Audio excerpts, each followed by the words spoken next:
de la vigilancia del evento, de políticas públicas asertivas a la disminución del evento y también de trabajarle esto a las personas, ya que la violencia y la violencia en general está muy ligada a contextos culturales, ¿verdad? Sabemos que hay culturas o regiones de nuestro país donde es mucho más permitida o más permisible este tipo de situaciones que en otro. Entonces, eso hace que realmente sea un evento que se puede trabajar para evitarlo, ¿verdad? Para disminuir su incidencia o su frecuencia.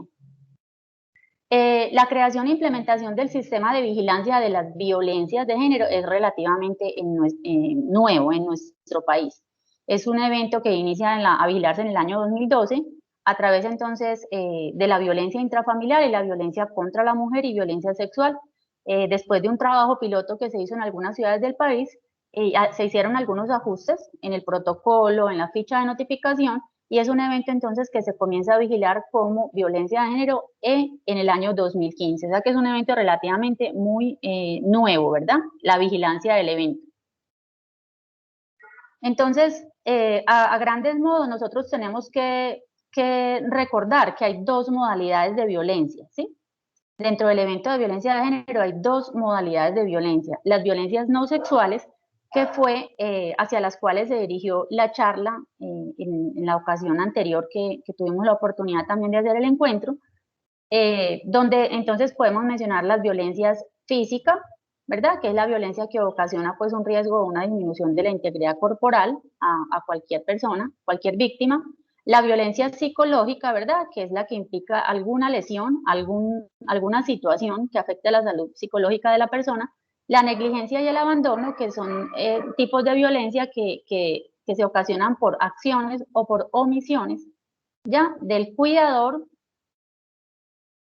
hacia la víctima que estemos hablando. Entonces, aplica pues para niños, para niñas, adolescentes y personas adultas en situación de discapacidad, que obviamente pues necesitan un soporte para su cuidado de una persona a cargo. Quiero confirmar el audio, por favor. Sí, estamos escuchando bien, Sí, profe. Sí se listo, escucha. listo, muchas gracias. Discúlpenme, sino que uno hay veces no sabe si hay algún problema de conexión. Entonces, hay veces tengo ciertas señales como que tengo mal el internet y por eso entonces voy a estar como confirmando el audio. Bueno, entonces, la otra modalidad de violencia entonces son las violencias sexuales, ¿verdad? Que es la que de pronto nos compete el día de hoy y lo que nos interesa el día de hoy. Dentro de las violencias sexuales, yo les voy a mencionar y a definir la naturaleza de las violencias sexuales que vigilamos nosotros a través entonces del protocolo, ¿verdad? Y de la ficha de notificación. Es muy importante que ustedes conozcan la definición de la naturaleza de estas violencias sexuales, porque seguido a esto, entonces nosotros tenemos que hacer una buena notificación, teniendo en cuenta entonces la definición de cada una de estas, de las naturalezas de la violencia sexual, y asimismo pues del abordaje, ¿verdad? O lo que vamos entonces a realizar dentro de la atención integral. Entonces vamos a conocer cuáles son los tipos de violencia en esta modalidad de violencia sexual. Entonces, la primera, entonces vuelvo y les repito, yo les voy a hablar sobre definiciones que son las que nos trae el protocolo, ¿verdad? El protocolo del Instituto Nacional de Salud. Y recordar que ese protocolo está engranado con la ficha. O sea que al momento de usted notificar, porque recordemos pues que esto es un evento de interés en salud pública. ¿Qué quiere decir esto? Que es un evento o una situación que el ministerio prioriza en el país y de la cual requiere que haya una información permanente. O sea, que sepamos qué pasa en Colombia relacionado con la violencia. Y los que generan esa información, los que hacen, digamos, el trabajo valioso, más valioso dentro de todo este proceso de vigilancia, son definitivamente ustedes, los médicos, en cualquier escenario, ¿verdad? Porque este es un evento que se puede presentar en consulta externa, en una urgencia, en una hospitalización. Usted puede perfectamente captar un evento, aunque el motivo de consulta no sea la violencia. Dentro del abordaje del motivo de consulta, de un diagnóstico que usted le hace al paciente, usted puede detectar situaciones que lo lleven entonces a captar un caso de violencia. Entonces, ustedes son los que generan la notificación y por eso, pues, ustedes son los que generan la información en el país. Entonces, obviamente tenemos que conocer cuáles son las definiciones para poder generar entonces una información de calidad, ¿verdad? Entonces, el primer tipo de violencia sería el acoso sexual, o naturaleza de violencia sería el acoso sexual. ¿Qué es acoso sexual? Es todo hostigamiento con contenidos de fines sexuales ejercido de una forma unidireccional que genera malestar a una persona. Entonces, acoso sexual, como lo dice por la definición, se da de una manera unidireccional donde hay una persona que está hostigando a través de palabras, a través de miradas, a través de tocamientos, ¿verdad? Y que a la otra persona obviamente no es consentido esto y pues obviamente le va a generar un rechazo, ¿verdad? Un malestar. Esto es acoso sexual. ¿Qué es acceso carnal? Acceso carnal entonces ahí sí ya implica la penetración, ¿verdad? La penetración del miembro viril por una vía del cuerpo, puede ser vaginal, puede ser anal, puede ser oral, ¿verdad? O también la penetración anal o vaginal de cualquier otro lugar del cuerpo, porque no siempre la violación se da, por ejemplo, con el pene. La penetración de un dedo es violación también. O cualquier objeto que no, cualquier otro, pues un objeto que no sea, que no haga parte del cuerpo del victimario, ¿cierto? Entonces, el introducir por vagina, por ano, cualquier objeto, ¿verdad? Diferente a alguna parte del cuerpo. Entonces tenemos que tener claro pues que el acceso carnal es la penetración por cualquier parte del cuerpo de cualquier objeto o de cualquier parte del cuerpo del victimario, ¿verdad? Este acceso carnal, nosotros, el protocolo lo presentaba como violación, ¿verdad? O inclusive asalto sexual. En el año 2012, como yo les decía que se inicia esta vigilancia, el protocolo nos hablaba de asalto sexual. Entonces, podemos encontrar, digamos, en el medio, pues muchos médicos, ¿cierto? Que aún nos hablan o hablan de un asalto sexual, ¿verdad? El protocolo en ese momento de pronto no permitía mucho la palabra violación porque se consideraba como revictimizar a esa víctima, ¿verdad? Cuando volvíamos a hablar que está la violación o que está violada o cómo fue tu violación, entonces tocar esa palabra violación se consideraba como revictimizar a esa persona.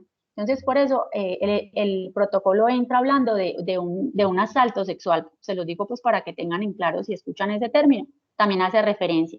Posteriormente, presentó la palabra entonces violación y en la actualización el año pasado nos presenta como el término acceso carnal, que implica pues la misma violación o el mismo asalto sexual. Entonces definitivamente aquí hay penetración, ¿verdad? De cualquier parte del cuerpo con el uso de fuerza o la amenaza de usar la fuerza. Es muy importante también tener en cuenta eso.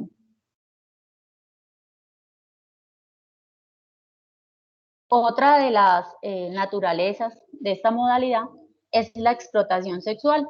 Entonces, la explotación sexual nos hace referencia a ese comportamiento donde se induce o se obliga a una persona a realizar cualquier acto pues, de contenido sexual eh, a cambio de tener un beneficio, ¿verdad?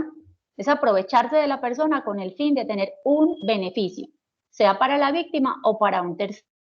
Entonces, es ofrecer a cambio de algún contenido, algún comportamiento sexual. Ese ofrecer algo puede ser para la persona o para otra persona, para un hermano, para un familiar, en fin. Entonces, eso significa explotación sexual. Trata de personas. La trata de personas es todo acto por medio de la cual las personas o persona es comercializada. Entonces, con objetos de satisfacer un mercado sexual, ¿verdad? La trata de blancas se caracteriza porque la persona o la víctima es desarraigada de su tierra, ¿verdad? Y con eso, obviamente, es alejada de ese apoyo de su familia, de ese apoyo social, ¿cierto? La persona es llevada siempre de un entorno, de una ciudad donde vive, hacia otra ciudad, hacia otro país, ¿verdad? Entonces, obviamente, como les decía ahorita, siendo vulnerable todo ese entorno social, que la persona quede sin ese apoyo social, sin ese apoyo familiar, implica entonces todo el proceso de la captación de la víctima, del traslado, del viaje de la víctima, de las personas que están recibiendo a esa víctima, ¿verdad? De la persona que la lleva al lugar, entonces, donde definitivamente ya se va a hacer toda esta explotación sexual de la víctima.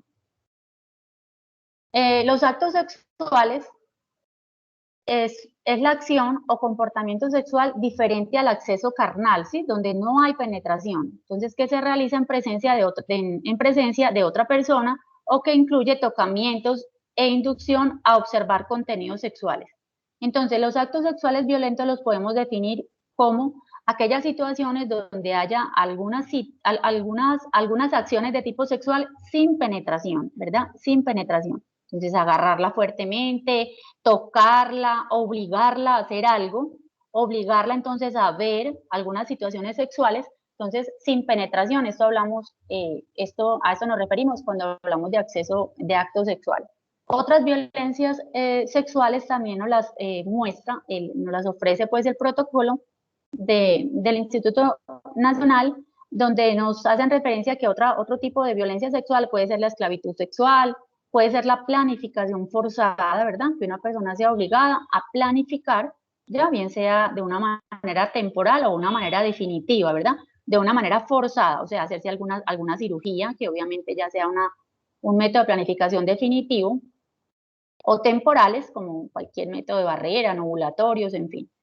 La característica es que sea pues forzada, que haya embarazos forzados, que haya abortos forzados, que haya desnudez forzada, todo eso lo incluimos como otras violencias sexuales. Por último, hablamos de la mutilación genital. Entonces, la mutilación genital comprende entonces todos los procedimientos consistentes en la recesión parcial o total de los genitales. Entonces, es la división, el corte de los genitales, con un fin no médico, ¿verdad? Esta situación pues es muy común en mujeres, pero pues no es exclusiva de mujeres. Entonces tenemos que tener en cuenta que esta mutilación pues la podemos, digamos, captar en niños, en niñas, ¿verdad? Bueno, les traigo ya la definición como operativa del evento. ¿Qué significa esto? Que el protocolo nos dice, bueno, ustedes, doctores, van a notificar este evento cuando cumpla con esas características. Entonces nos dicen, tienen que notificar o diligenciar la ficha de notificación obligatoria para todas las violencias sexuales, todas. Entonces todo lo que yo les hablé ahorita es objeto de notificar, ¿verdad? Para todas las violencias sexuales, todas las violencias físicas, psicológicas o por negligencia y abandono. Quiere decir entonces las dos modalidades que les presenté de violencia. Cuando estas se den entonces como resultado de conductas agresivas basadas entonces en relaciones de poder de lo masculino sobre o frente a lo femenino, ¿verdad? Entonces, deben notificar todas las violencias sexuales y ataques con agentes químicos. Entonces, esto es básicamente lo que pues digamos, uno de los tópicos más importantes que quería mostrarles o hablarles en esta diapositiva. Cuando hablamos nosotros de violencia de género, decimos que vamos a notificar todos estos tipos de violencias no sexuales, ¿verdad? Que se den entonces en este sentido de la sobrevaloración de lo masculino sobre lo femenino, ¿verdad? Pero cuando hablamos de violencia sexual, la violencia sexual se notifica en todos los grupos poblacionales y en todos los sexos. O sea, las violencias sexuales y los ataques con agentes químicos se notifican en los hombres también, en las mujeres y pues independientemente de la edad de la víctima, como les decía ahorita. Entonces, independientemente del grupo poblacional o la etapa de curso de vida que esté siendo víctima, ¿verdad? No importa si es un adulto, un adolescente, un niño, en todas las poblaciones y en los dos sexos vamos a notificar entonces las violencias sexuales, porque el resto de violencia lo vamos a notificar entonces cuando esta situación se dé en un contexto de sobrevaloración. Entonces, eso fue una de las cosas pues, que hablamos en el espacio que tuvimos anteriormente. Un poquito del comportamiento, pues vemos que ha habido, digamos, un comportamiento como fluctuante. Ustedes ven que hablamos del año 2018, luego hubo un incremento y luego hubo un descenso, ¿verdad? Entonces, en términos generales, podemos decir que ha habido una disminución del 9.4% del evento, de la notificación del evento, ¿verdad? De la incidencia y notificación del evento. En el año 2020, en el último periodo epidemiológico, se reportaron 107.365 casos en Colombia y vuelvo y les digo, pues importante, que ha habido una disminución de la incidencia y notificación del evento. Esta diapositiva también para mostrarles simplemente que el tipo de violencia el sexual es muy común en los niños. Esta tabla que les traigo acá con estos datos es una distribución de las violencias o de los casos de violencia sexual que se notificaron en el año 2020 teniendo en cuenta algunas variables, ¿cierto? Como grupos de edad, teniendo una división en menores de edad y mayores de edad, teniendo en cuenta el sexo y teniendo en cuenta entonces el agresor o la relación entre el victimario y la víctima, ¿verdad? Entonces, si miramos en la columna que dice menor de edad, pues nos vamos a dar cuenta que el primer tipo de violencia más común en ellos va a ser la negligencia del abandono, seguido de la sexual. Y también si miramos con relación al sexo, miramos pues que la mujer es, digamos, el grupo poblacional pues más expuesto a este tipo de violencias, ¿verdad? También podemos analizar entonces que las violencias sexuales, diferente al resto de violencias, vemos que el victimario o el agresor pues no hace parte del grupo familiar de la víctima. Bueno, a partir entonces de este momento vamos a hablar entonces de la atención ya directa pues a la víctima de violencia sexual. Entonces es muy importante que ustedes tengan en cuenta esta resolución que les tengo en pantalla, la 0459 del año 2012. Esta resolución es entonces la que reglamenta la atención integral a todas las víctimas de violencia sexual en Colombia. Entonces es importante que ustedes sepan que existe, la vamos a conocer a grosso modo el día de hoy. Este tema es un tema muy extenso que nosotros podríamos quedarnos hablando muchísimo tiempo sobre esa atención integral. De hecho, ustedes como médicos, como futuros médicos, deben capacitarse, ¿verdad? Para trabajar en las urgencias, deben capacitarse en atención integral a víctimas de violencia sexual, ¿verdad? O sea, esto es norma, esto hay que cumplirlo. Entonces, todos los médicos que trabajen en urgencias, perdón, deben estar entonces capacitados en violencias, en la atención integral a víctimas de violencia sexual. Entonces, vamos a tratar a grosso modo en cada uno pues, de los puntos que esta resolución nos trae para que la atención sea definitivamente integral, que es lo que pretende la resolución.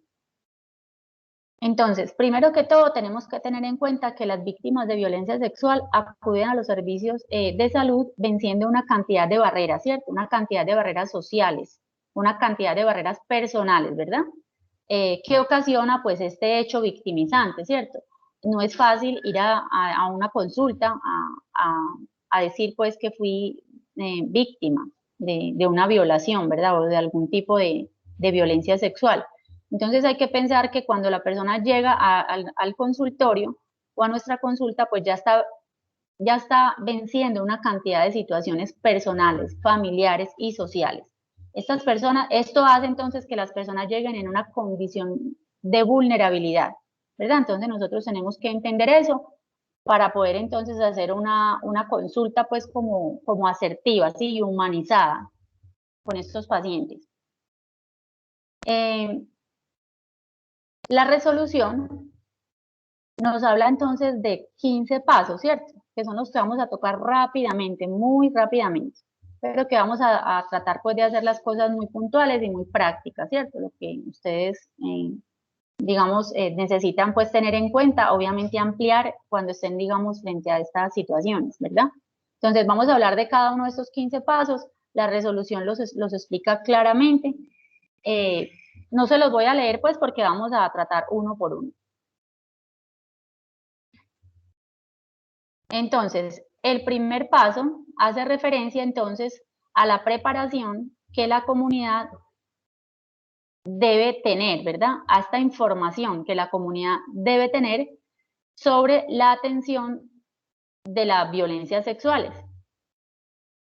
Entonces, ¿qué quiere decir eso? La comunidad debe tener cierta información sobre el carácter de urgencia médica que tiene esta situación. Quiere decir, la comunidad sabe que es una urgencia, que puede acceder que puede acceder en cualquier momento, o sea, a la hora que la persona se decida. Por eso les dije ahorita, ahí primero tiene que vencer algunas barreras, ¿verdad? Muchas personas sufren este hecho victimizante y pueden ir a consultar, otras deciden ocultarlo, darle, digamos, un manejo, pues erradamente, pues pensar que se le puede dar un manejo, pero en algún momento, por cualquier situación que es desencadenante, ellos deciden ir a consultar, deciden ir a contar, ¿verdad? Entonces, no podemos pensar que porque la persona va a las 10 de la noche a decir que tuvo una situación, una violencia, llamemos violación, o que está siendo sometida a un acoso sexual, en fin, a una trata de blancas, cualquier cosa, que la persona lo haga a las 10 de la noche y tenemos que decir, no, es que usted puede ir mañana porque esto ya no es una urgencia, no. Entonces, en Colombia se considera cualquier situación, cualquier tipo de violencia sexual como una urgencia. Entonces, la comunidad así lo sabe, ¿verdad? Del carácter, perdón, de gratuidad, de que este tipo de atenciones pues no genera que la persona haga un copago, haga una cuota moderadora, ¿cierto? Entonces que va a ser gratis, de que es confidencial, de que toda la información que la persona o el paciente o la víctima le esté narrando, contando a ustedes como médicos o a cualquier integrante del equipo de salud, pues realmente debe tener la característica de confidencialidad, ¿sí? Que a estas personas se les debe restablecer todos sus derechos, o sea, no solamente es hacer la atención de ese hecho victimizante. Ah, bueno, tiene una violación, yo voy a hacer esto y esto y esto y ya, no, es restablecer todos esos derechos, ¿cierto? Es que la persona acuda al psicólogo, al psiquiatra, a trabajo social, para que a la persona se le restablezcan todos esos derechos sociales, que se reintegre nuevamente a la sociedad, a su colegio, a su entorno social, si en un momento esta dinámica social se vio interrumpida por esa situación que estemos hablando puntualmente, ¿verdad?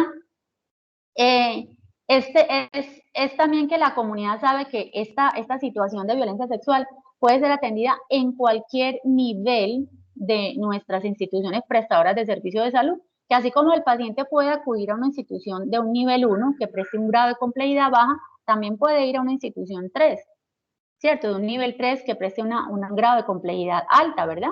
Entonces, en cualquier IPS el paciente puede ir a consultar y como les decía ahorita, en cualquier hora. Entonces, si deciden ir a las 2, 3 de la mañana a narrar o a consultar por un hecho victimizante que ocurrió hace un año, lo puede hacer. Nosotros no podemos decir, esto no es horario, esto no es una urgencia, regrese mañana o vaya para la consulta externa, no. Esto tiene un carácter entonces de urgencia y por ende pues debe ser atendido en el momento en que el paciente decida buscar la ayuda. El paso 2 de la resolución nos habla entonces de la verificación y mantenimiento necesaria para poder brindar una atención integral a las víctimas de violencia sexual en el sector salud. Entonces es como esa preparación, ¿verdad? Esa verificación y esa preparación de las instituciones prestadoras de servicio para que garanticen las condiciones mínimas, ¿verdad? Para poder entonces atender a las víctimas de violencia sexual. Entonces esto ya, este paso 2 hace referencia a esa preparación que la IPS, que la institución o los hospitales, las IPS, deben hacer internamente garantizando que al paciente cuando acuda se le pueda hacer toda la atención integral. ¿Qué implica entonces esta preparación? De que en las IPS haya un grupo, un equipo interdisciplinar, ¿verdad? Que haya un grupo institucional que esté, digamos, de alguna forma un poco más preparado que el resto de personal. De pronto es difícil garantizar que todas las personas de la institución, pues, se adhieran, ¿verdad? Conozcan el protocolo, conozcan la resolución y que se adhieran completamente a ella. Es más fácil crear un grupo y que este grupo se encargue, pues, de prestar ese apoyo, ¿verdad? Al resto de compañeros en un momento dado. Entonces siempre debe haber un grupo interinstitucional que esté bien fortalecido en atención integral y que sea el apoyo pues de los otros médicos o de los otros profesionales que están entonces haciendo la atención de estos pacientes. La institución debe capacitar a su personal sobre el modelo de atención a víctimas. Cuando digo personal es capacitar no solamente, bueno, es a todo el equipo, o sea, no debemos pensar que esto es responsabilidad exclusiva de los médicos, ¿no? Las enfermeras deben tener conocimiento de este modelo, de este protocolo, de esta resolución, de cómo es la atención. Auxiliares de enfermería, las jóvenes o el personal administrativo que trabaja como en línea de frente, en admisiones, en remisiones, los orientadores, ¿sí? O los porteros o los celadores, como queramos llamarlos, realmente son orientadores pues de atención. Ellos también, todas las personas en una institución deben conocer este modelo. Una de las cosas que no había mencionado es que miren que este evento nosotros lo conocemos como código fucsia, ¿verdad? Entonces, por ejemplo, esto de que este código fucsia significa una víctima de violencia sexual es algo que debe conocer todas las personas. Cuando yo les digo que todo el equipo de salud y el resto de personas administrativas de una institución debe conocer el modelo, me refiero a que cada uno, teniendo en cuenta el rol que desempeñe, así mismo va a ser pues el conocimiento que deba de tener. Obviamente el médico va a conocer todo lo relacionado con esa atención de la víctima, pero obviamente un orientador de seguridad debe saber lo que les estoy diciendo, que es un código fucsia, ya él debe saber, si él escucha, hay una atención de un código fucsia, él debe saber que se refiere a una víctima de violencia sexual. Un orientador debe saber que esto es 24 horas, que esto es en cualquier institución, porque no van a ser ellos quien van a devolver el paciente. Lo mismo las niñas de línea de frente, no van a decir, no, es que venga mañana en el día, porque es que usted me está hablando de una situación de hace 3 años. No, ellas tienen que saber que este paciente no se devuelve, no se puede devolver porque eso es revictimizar, ¿verdad? Entonces, todas las personas que trabajan en una institución de salud, de acuerdo al rol que desempeñen, asimismo van a conocer qué acciones, ¿cierto?, que van a tener directamente ellos con estos pacientes o con estas víctimas. La institución debe desarrollar flujogramas de atención para que a ustedes los médicos se les facilite hacer todo. ¿Por qué les digo eso? Porque atender un caso de violencia sexual realmente es una atención integral, son muchas cosas las que ustedes deben tener en cuenta, ¿verdad? Muchas veces estas situaciones, de acuerdo a la forma como se presente, son situaciones que a nosotros, pues como, digamos, como personas, como humanos, ¿verdad? Nos sensibilizan. ¿A quién no le va a impactar tener en consulta una niña que haya sufrido algún tipo de violencia, algún tipo de acceso carnal o de violación, ¿verdad? Son situaciones y en los contextos en que todo esto se da, son situaciones que a uno como profesional de la salud también emocionalmente lo mueven, ¿verdad? Y en esta medida uno va a tener como ese conflicto, va a estar uno como ansioso, como triste, y en esa medida puede uno inclusive olvidar muchas de las cosas que tiene que hacer, ¿verdad? O esa objetividad que debemos de tener frente a ese paciente o frente a ese victimario, ¿cierto? Entonces, los flujogramas ayudan a eso, a que ustedes, es hacer los flujogramas y es tenerlos visibles, para que ustedes en consulta tengan cómo apoyarse. Ay, ya le hice esto, ahora tengo que hacer este paso, ahora tengo que hacer esto, yo ya hice estos laboratorios y me falta esto.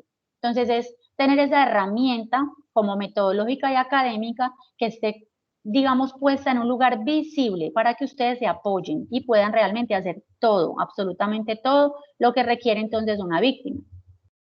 Es informar y capacitar al interior de la institución entonces a las personas, que haya una capacitación continuada, ¿sí? Es garantizar todos los insumos. Entonces esa institución debe tener, por ejemplo, en la farmacia todos los medicamentos que necesitamos para la profilaxis que ustedes van a ordenar, que ahorita los vamos a mencionar.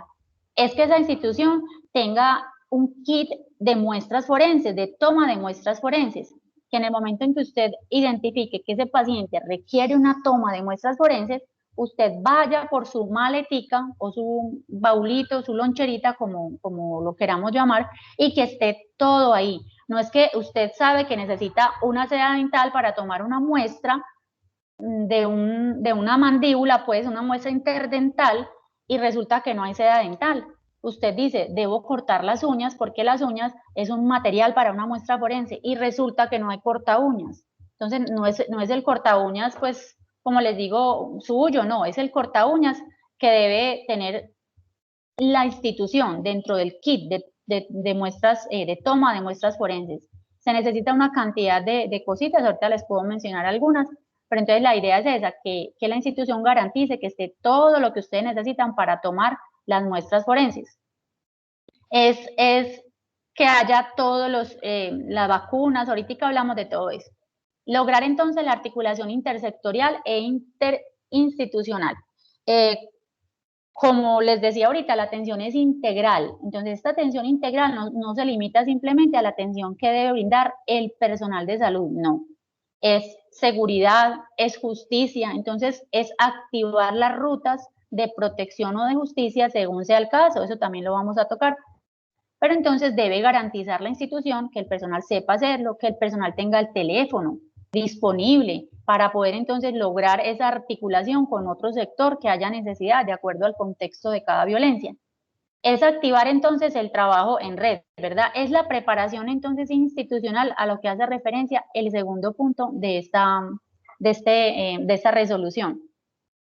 El tercer paso, entonces, ya sí hace referencia a esa atención directa donde van a estar ustedes implicados, ¿verdad? Si recordamos, el primer paso era la atención o la preparación, perdón, que debía tener la comunidad para acceder al servicio de salud. El segundo paso hacía referencia a esa preparación previa que tiene que tener la institución para poder abordar un paciente que venga en estas condiciones, ¿verdad? De víctima de violencia sexual. A partir de este paso 3, ahí sí van a estar entonces implicados directamente la atención en salud. Entonces, el tercer paso hace referencia a la recepción inmediata de la víctima, ¿verdad? Entonces, lo que les decía ahorita, en Colombia, toda víctima de violencia sexual es una urgencia médica, ¿verdad? Entonces, no podemos devolverlo porque llegue en la noche, porque llegue narrando un hecho victimizante de hace un mes, de hace 2 meses, de hace 3 años. Es una urgencia. Obviamente va a pasar por un triaje, puede esperar, porque si hay una persona que está en una situación de emergencia o con otra situación de urgencia que comprometa pues un poco más la vida del paciente, pero definitivamente no lo vamos a devolver de esa urgencia donde él fue a consultar, ¿verdad?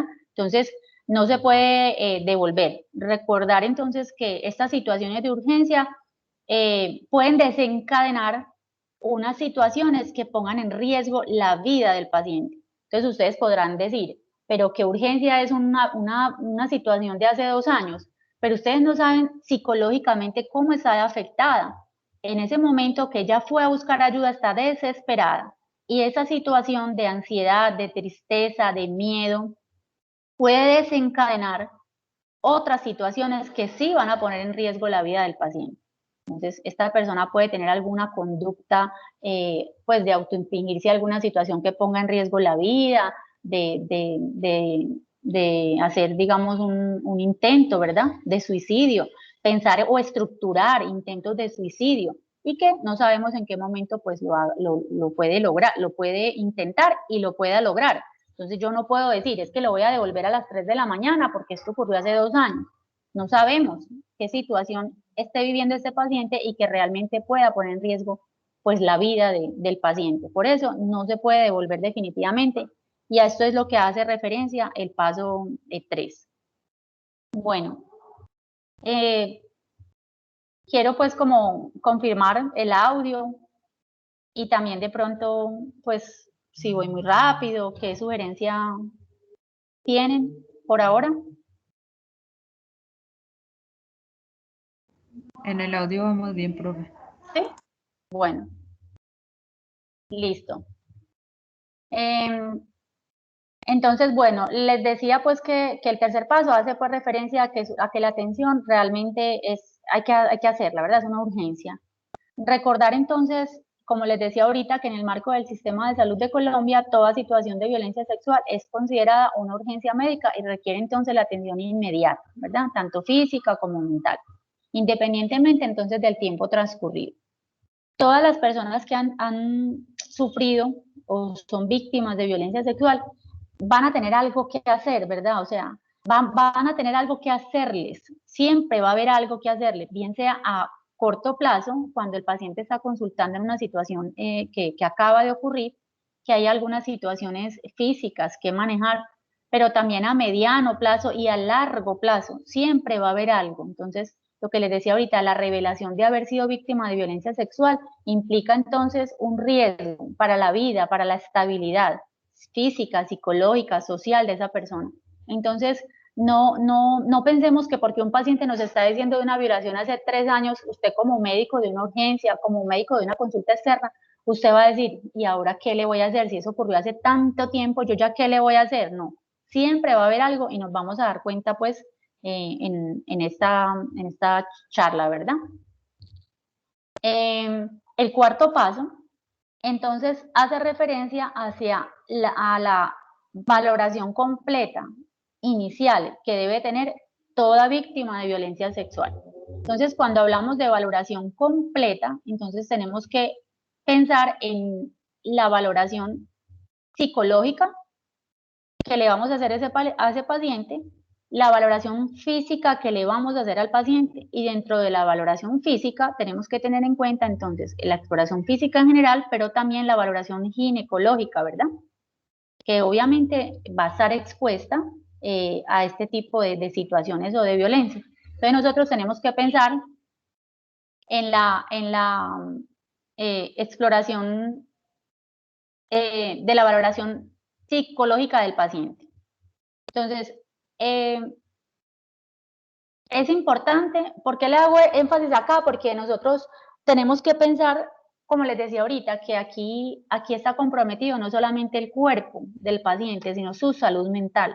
Nosotros no podemos olvidarnos de esto y solamente intentar o atender todas las lesiones físicas, ¿verdad? Que se deriven del hecho, ¿verdad? Entonces es importante hacer una valoración mental del paciente. Cuando el paciente llega a nuestra consulta, es muy importante que ustedes valoren y que ustedes además escriban o soporten o documenten en la historia clínica esta apariencia general. Porque recuerden, muchachos, que la historia y toda la información que allí pues se contiene, ¿verdad? Es un documento médico legal. En cualquier caso que nosotros estemos tratando, en cualquier diagnóstico, en cualquier enfermedad, en cualquier evento de interés en salud pública, siempre la historia clínica se constituye como un documento médico legal. Pero en estos casos nosotros tenemos que entender que este caso es un caso que va a ser denunciado, ¿verdad? Estamos hablando de una violación, por ejemplo. Es un caso que va a ser denunciado. Obviamente, al ser denunciado, una de las pruebas importantes es la historia clínica. Entonces, en esta historia clínica ustedes tienen que ser muy juiciosos, porque se debe aportar desde la forma como el paciente entra a consulta, porque esto debe ser coherente con el relato del paciente. Entonces, si yo veo un paciente que llega tranquilo, que llega por sus propios medios, que llega solo, todo lo voy a anotar en la historia clínica, porque vuelvo y les digo, esto debe ser coherente con la narración de los hechos del paciente. Si es un paciente que llega ansioso, llorando, con lesiones autoinfligidas, si es un paciente que llega pues en una crisis emocional, todo esto debemos anotarlo, si el paciente viene solo, si el paciente viene acompañado, eso pueden ser futuros testigos, ¿verdad? Y debe quedar soportado en la historia clínica. Entonces, tener mucho cuidado con la apariencia general de la persona al entrar a su consulta para que ustedes pues lo documenten, como les decía ahorita, en la historia clínica, ¿verdad? Hacer un examen clínico mental completo. Las víctimas de violencia sexual que ingresen pues a una institución de salud siempre deben recibir una atención en salud mental. Esa atención en salud mental puede ser recibida por una enfermera, puede ser recibida por el médico, puede ser recibida por un psicólogo, por un psiquiatra. Todo depende del contexto y de la situación de salud mental de esa víctima, ¿verdad?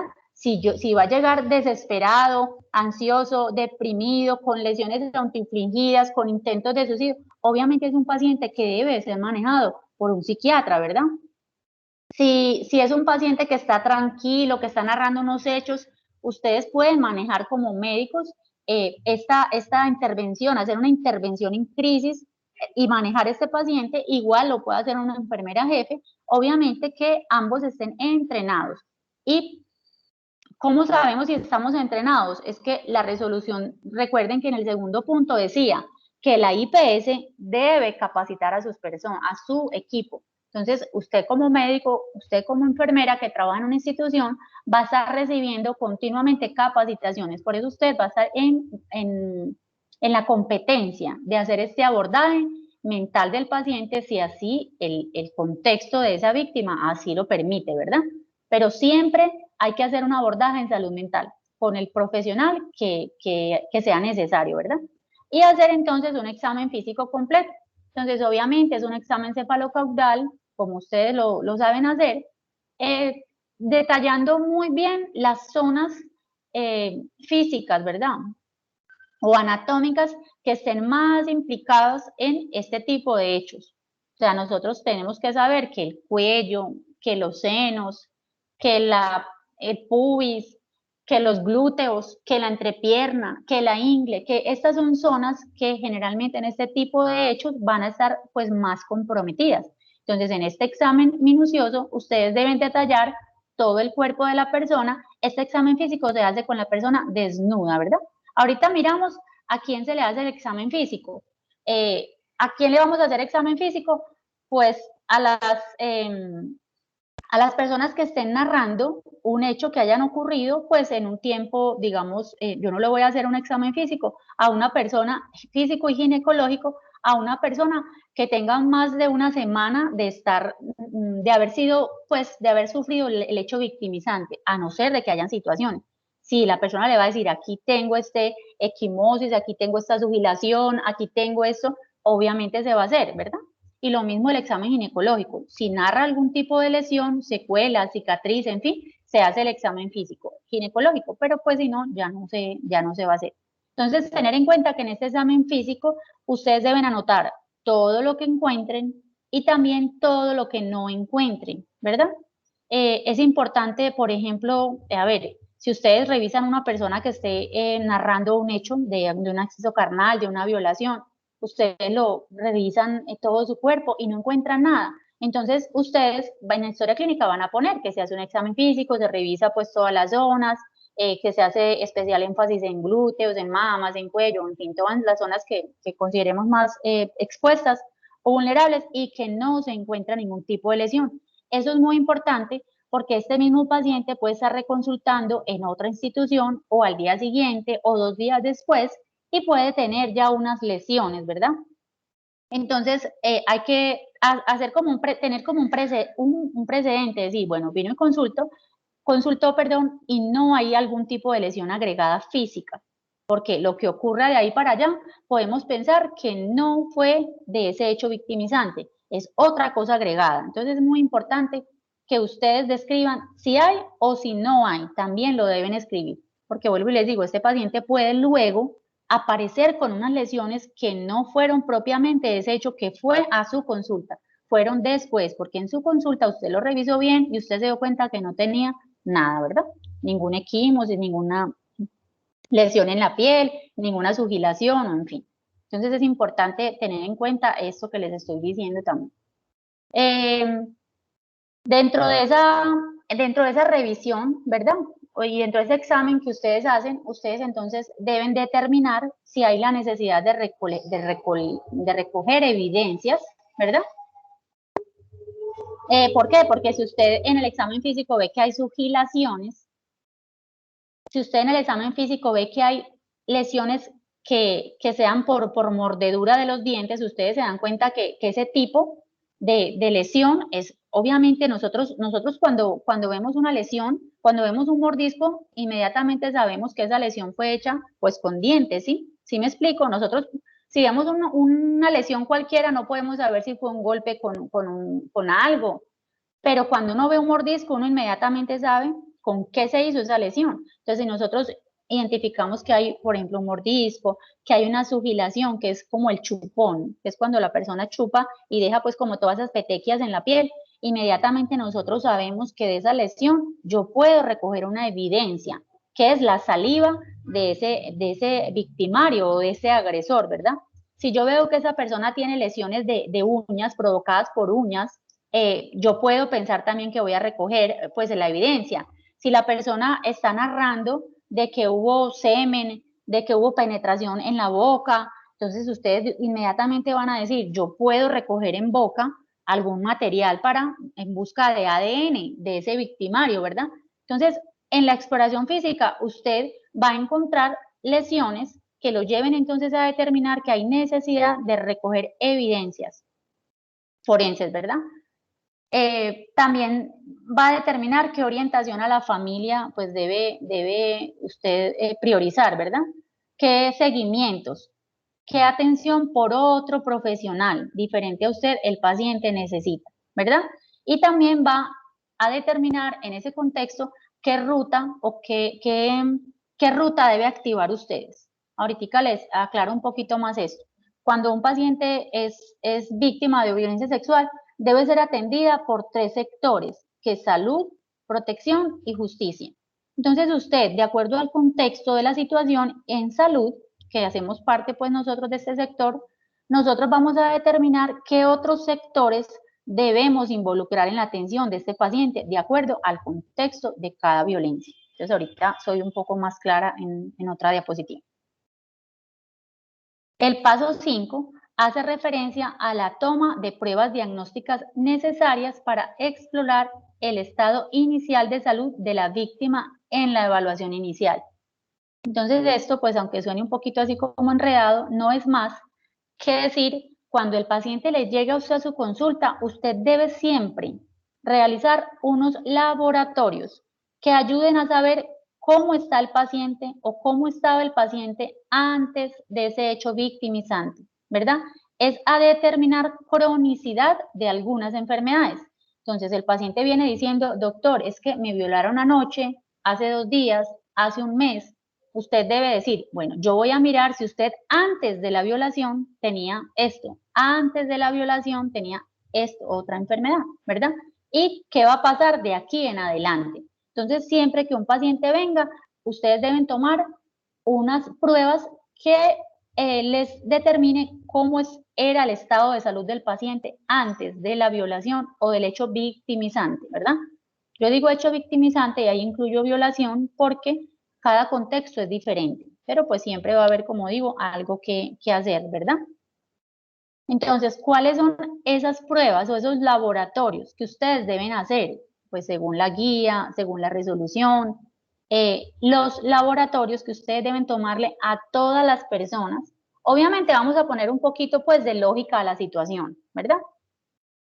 Pero en general podríamos aplicar que a todas les vamos a hacer estas pruebas que están acá.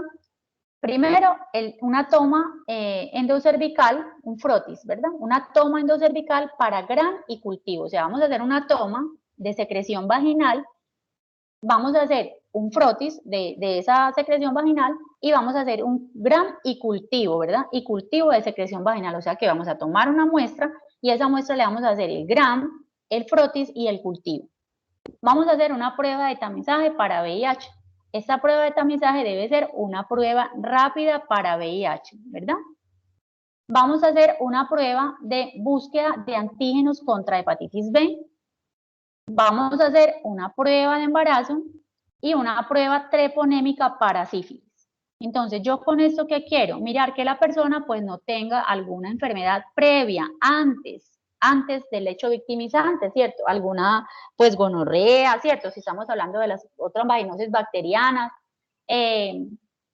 Vamos a hablar que la persona no tenga un VIH antes de ese hecho victimizante, o sea, que ese VIH no sea producto de ese contacto, de esa exposición que tuvo por la violación, sino que esa persona ya tenía el VIH desde antes, ya tenía la hepatitis desde antes del hecho victimizante, ya tenía la sífilis, ¿verdad? Antes. La prueba de embarazo, por eso les dije ahorita que había que poner pues obviamente pues lógica y en cada contexto pues individualizar. Si el paciente me está hablando de una violación hace un mes, hace 2, 3 o 4 meses, bueno, ya debería saber si está embarazado o hace 3, perdón, si está embarazada hace 3 o 4 años, obviamente eso no aplica, ¿verdad? Pero si es una violación reciente, pues sí aplica. Y también si la violación obviamente es con el pene, ¿verdad? Que si es una violación, un acceso carnal y que en el contexto solamente me narre la introducción del dedo, la introducción de un objeto, pues obviamente no vamos a mandar a hacer prueba de embarazo. Entonces, por eso les decía, ni prueba de VIH, ni prueba para sífilis, si estoy hablando de un dedo, si estoy hablando de un objeto, ¿verdad? Entonces, hay que tener en cuenta entonces el contexto real de cada uno de las situaciones que nos narren nuestros pacientes, y cuando determinemos entonces que hay un riesgo biológico por las características del hecho, debemos siempre hacer estas pruebas, como les digo, que me permitan ver cómo estaba el paciente antes de tener en cuenta entonces que la prueba para sífilis es una prueba treponémica, ¿verdad? Es una prueba treponémica para sífilis. Esto es importante también que se los recalque, porque recuerden pues que también para sífilis y VIH, pues hay una actualización de la guía en el año 2015 y nosotros no hacemos pruebas no treponémicas. Entonces nos podemos encontrar que en la resolución, que es una resolución del 2012, podemos encontrar que nos están hablando de una prueba no treponémica. Entonces tener en cuenta obviamente que esta resolución es del 2012 y posterior a ella hay una actualización de la guía que nos dice entonces que nosotros buscamos antecedentes o riesgos para sífilis, entonces a través de pruebas treponémicas rápidas, ¿verdad? Que en ese mismo contexto o escenario de la urgencia, nosotros inmediatamente podamos darnos cuenta si esa prueba treponémica está positiva o no, sumado entonces pues a la información que la paciente nos diga, ¿no? Yo en algún momento tuve sífilis, entonces ya ustedes saben que obviamente eso pues es de cronicidad, como yo les decía ahorita. Es simplemente que nos permita saber si el paciente estuvo expuesto pues a estos microorganismos o estas enfermedades antes del hecho. Entonces, a todos debemos hacerle estos laboratorios. El paso 6 y el paso 7 nos hacen referencia entonces a las profilaxis que debemos ordenarle a estos pacientes. Entonces recuerden pues que la profilaxis son unos medicamentos a una dosis, ¿cierto? Que no van a tratar el paciente, que no van a evitar, no van a facilitar pues que el paciente se cure, ¿verdad? Que tenga la curación, sino que son medicamentos que se dan con el fin de prevenir que la enfermedad se desarrolle cuando existió la exposición al germen, ¿verdad? A la bacteria, al virus, en fin. Entonces, las profilaxis para infecciones de transmisión sexual, digamos que está dividida en dos pasos. El paso 6 nos hace referencia al resto de enfermedades de transmisión sexual o de infecciones de transmisión sexual. Y el paso 7 nos hace exclusivamente una recomendación para evitar el VIH, ¿verdad? El VIH-Sida. Tenemos que tener en cuenta entonces que se le debe hacer una asesoría previa a la realización de las pruebas, que les estaba hablando sobre las pruebas iniciales, ¿verdad? Que es para determinar entonces el estado inicial o cronicidad. Entonces tenemos que tener en cuenta, pues como siempre, que la prueba de VIH requiere entonces una asesoría previa a la prueba, ¿verdad? Y post prueba también, que debemos entonces obtener el consentimiento informado para realizar la prueba. Asimismo, el consentimiento informado para la profilaxis, si aplica profilaxis. Debemos hacer otras pruebas como, bueno, ya eso hace parte de generalidades, pruebas que ustedes deben tener, hacerle a los pacientes antes de ordenar las profilaxis para VIH, ¿cierto? Revisar entonces cómo está esa función hepática para poder entonces ver si el paciente le puede dar la profilaxis de VIH o no, cómo está el cuadro hemático, ¿verdad? Entonces son como recomendaciones previas pues a la profilaxis. Bueno, yo les estaba hablando entonces, muchachos, de profilaxis o hacerle profilaxis a esos pacientes que tengan ese riesgo biológico. Entonces aquí es muy importante que tengan en cuenta que la profilaxis se da a los pacientes que tengan 72 horas o menos, que hayan consultado 72 horas o menos del hecho victimizante. Entonces, si el paciente me dice que sufrió una situación, un acceso carnal, obviamente entonces con pene, ¿verdad? Que implica pues ese riesgo biológico, que lo sufrió ayer, antier, ¿verdad? Que yo cuente que desde el hecho victimizante hasta el momento de mi consulta no hay más de 72 horas. Yo inicio profilaxis, pero si el paciente me llega después de las 72 horas, 5 días, 6 días, 7 días, un mes, un año, lo que sea, pues obviamente ya no va a implicar la necesidad de que ustedes hagan profilaxis ni toma de muestras forenses, ¿verdad? Entonces, esto hay que tenerlo muy claro. Profilaxis para todas las infecciones de transmisión sexual por bacterias, por virus, se hace siempre y cuando el hecho victimizante no haya transcurrido más de 72 horas entre ese hecho y su consulta.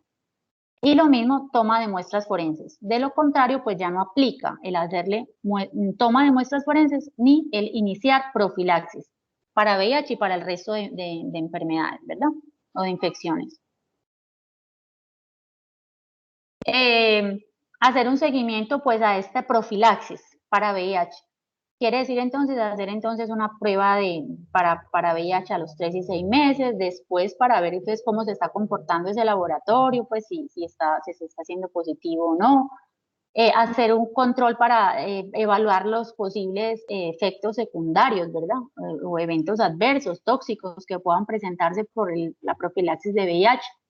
Recordar que la profilaxis para VIH son 28 días, ¿sí? Hacer un seguimiento a esa vacunación de hepatitis, a las otras dosis.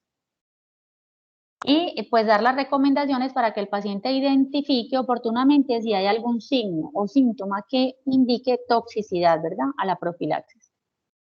Esto que ven en pantalla, pues son las profilaxis que trae la resolución. Entonces, esto es lo que le debemos dar a los pacientes siempre y cuando hayan tenido entonces, primero, un hecho o una violación o un hecho victimizante que implique un riesgo biológico, ¿verdad? Que haya una penetración entonces con el pene.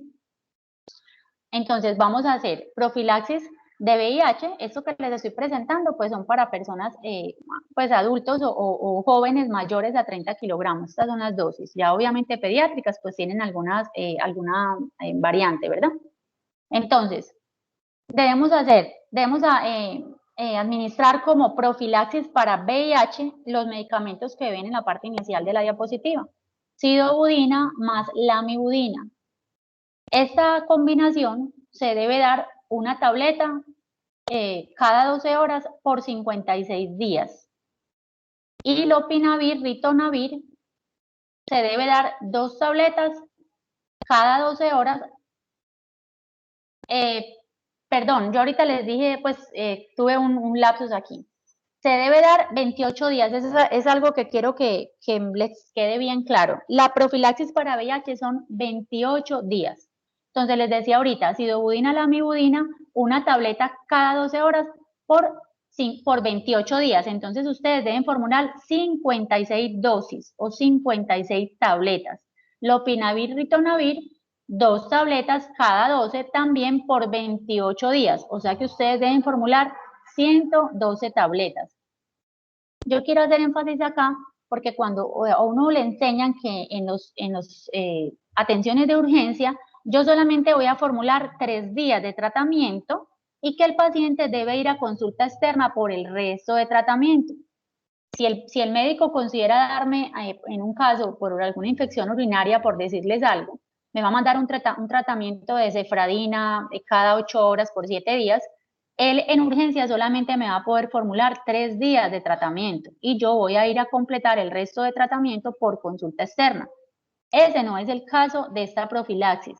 La profilaxis son 28 días y la profilaxis está a cargo del médico que atienda el caso. O sea, si va a urgencias, en urgencias el paciente debe salir con la profilaxis completa. O sea, con las 56 tabletas de sidobudina, lamivudina y con las 112 tabletas de lopinavir, ritonavir. Yo no puedo exponer al paciente a que vaya a la consulta externa por el resto de tratamiento, porque eso implica que el paciente pida una consulta, que el paciente narre nuevamente la historia, que el paciente se vea otra vez expuesto a todas esas situaciones incómodas, por decirlo así. Entonces eso es revictimizar a esa persona, a esa víctima. Entonces, desde la urgencia se deben solicitar los 28 días. Así veamos que son muchas tabletas. Esto es responsabilidad del médico, del primer médico que atiende el caso. La profilaxis para otras infecciones de transmisión sexual diferentes a VIH sería poner ceftriaxona 1 gramo intramuscular en el momento pues de la consulta, siempre y cuando no haya transcurrido 72 horas, más de 72 horas. Se debe dar acitromicina, 2 tabletas de acitromicina, o sea, 1 gramo de acitromicina oral como única dosis. Se debe dar también metronidazol, 2 tabletas, o sea, 1 gramo, 2 tabletas de 500 miligramos, o sea, 1 gramo también de metronidazol oral.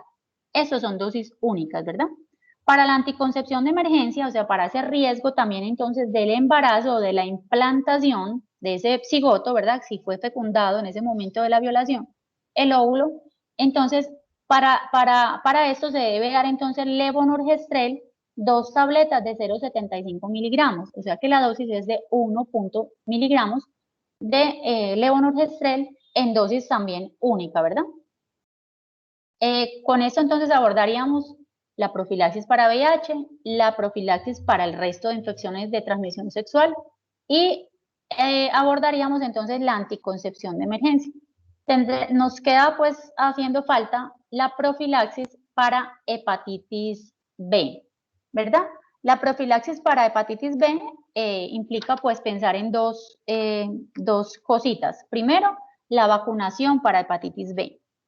Entonces, se debe solicitar la vacuna o la vacunación para hepatitis B y la gamma globulina, pues contra hepatitis B, ¿verdad? Ambas cosas es algo importante que deben tener en cuenta. Ambas cosas están a cargo del Ministerio de Salud en nuestro país. ¿Qué quiere decir? Que este medicamento ustedes lo van a solicitar a las entidades territoriales, o sea que no hay ninguna excusa para que un paciente que ha tenido entonces un hecho, una exposición biológica, no se le ponga la vacuna ni se le ponga la gamma-globulina. Esta vacuna está contemplada en el PAI, en el Plan Ampliado de Inmunización. La vacuna para hepatitis B está contemplada para los menores de 5 años, ¿verdad? O para cualquier adulto, joven, adolescente, que haya sido víctima de violencia sexual. Entonces, con su historia clínica y la ficha de notificación del evento, la persona que trabaja en vacunación en la institución donde usted esté trabajando sabe perfectamente que puede sacar las dosis de las vacunas que tenga ahí y pues no va a pasar nada porque así, digamos que la norma obviamente así lo contempla, ¿verdad? Eso es una circular, la circular 031 del 2014, donde entonces la vacunación siempre ha sido, digamos, responsabilidad del Ministerio de Salud y Protección Social para estos casos de violencia, pero la gamma globulina, ¿verdad? Antes de este año, antes del 2014, antes de esta resolución, estaba a cargo de la CPS. O sea que ustedes como médicos la formulan y la EPS decía, no tenemos. Y si no hay, se comenzaba una serie de acciones para tratar de buscarla y conseguirla, y de pronto se conseguía, de pronto no, y ya pasaba el tiempo prudente para yo aplicar la gamma-globulina, ¿verdad?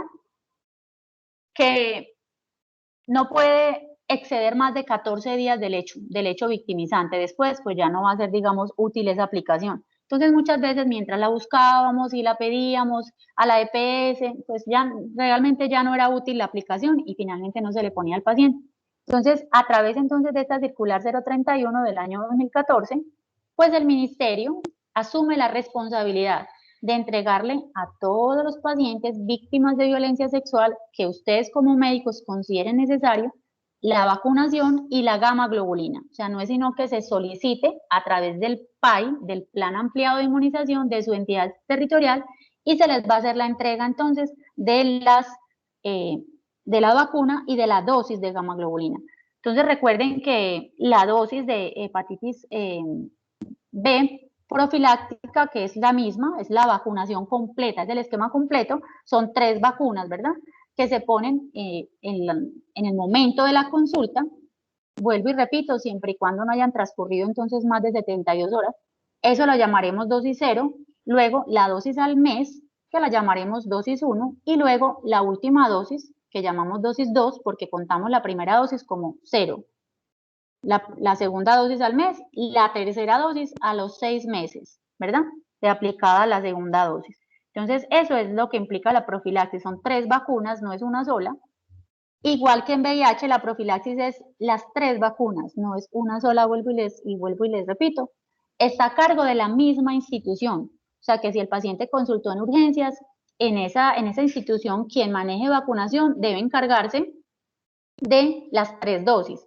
No es que le vamos a poner una y le vamos a decir al paciente, dentro de un mes vaya a ponerse la segunda dosis en su IPS de consulta externa, porque pasa lo mismo, esa persona tendrá que repetir su historia dentro de un mes a una persona diferente y quizás a muchas personas.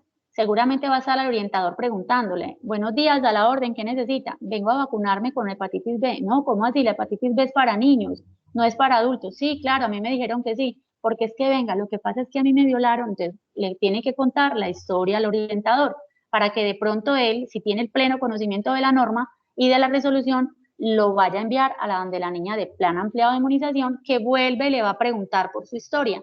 Entonces esto es revictimizar a la persona. Por eso la resolución dice, esta profilaxis debe estar a cargo de la persona que inicia el esquema, esa persona debe poner las 3 dosis, para evitar entonces revictimizar la persona, el paciente, ¿verdad? Lo mismo entonces la gamma-globulina, pues recordar que la dosis pues es una dosis que seguramente ustedes pues conocen, ¿cierto? Que es 0.06 mililitros por kilogramo de peso, que se debe poner simultáneo con la vacuna, que no debe exceder entonces 14 días del hecho victimizante y que se debe repetir entonces esta dosis también, ¿verdad? Se debe repetir entonces al mes de aplicada la primera dosis, se repite al mes. Entonces, es importante que tengan en cuenta que esto está a cargo de la entidad territorial, que siempre van a contar con la vacuna y la gamma-globulina. El paso 8 es la anticoncepción, asegurar la anticoncepción de emergencia y el acceso a la interrupción voluntaria del embarazo. Si recordamos la diapositiva anterior, yo les dije que para el medicamento, ¿verdad? Para realizar la anticoncepción de emergencia es el levonorgestrel 1.5, ¿verdad? En dosis única.